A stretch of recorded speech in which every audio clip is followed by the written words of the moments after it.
Et l'autre option, c'est laquelle? Bon, il a dit c'est la guerre. Mais disons d'abord ceci, que le Rwanda se comporte en réalité, c'est un État voyou. Ça veut dire que c'est un État délinquant. Un État voyou, c'est un État qui ne respecte pas les règles élémentaires du droit international. C'est l'une des définitions de l'État voyou, rogue state. Ils comprennent, ils sont anglophones. Donc, ce que le Rwanda est devenu sous ce régime, c'est un État voyou. Vous agressez parce que, qu'est-ce que vous avez les règles du droit international consignées dans la Charte des Nations Unies, dans l'acte constitutif de l'Union africaine, et vous allez agresser un autre pays, mais il n'y a pas d'autre terme qu'un État voyou, un État délinquant. Et j'ai dit ceci, c'est ça, je l'ai dit en Afrique du Sud. On parle trop souvent de forces négatives en République démocratique du Congo, telle force négative.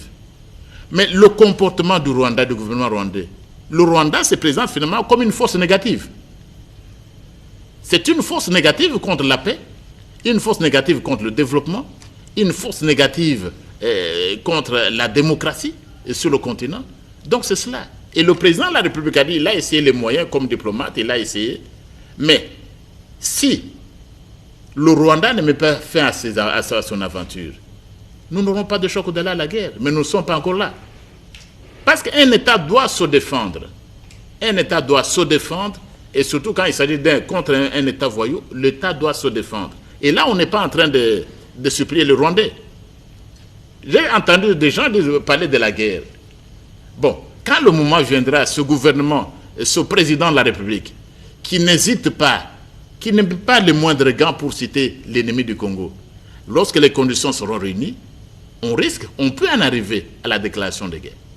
Mais on n'en est pas encore là. Parce que la déclaration de guerre va nécessiter que vous, Assemblée nationale et que Sénat, vous réunissiez pour ce faire. Est-ce que vous pensez que les députés nationaux que vous rencontrez tous les jours sont prêts et disposés à autoriser rapidement cette guerre si on en arrivait à ce qu'il n'y a plus d'autre option que la guerre? Mais vous avez vu samedi?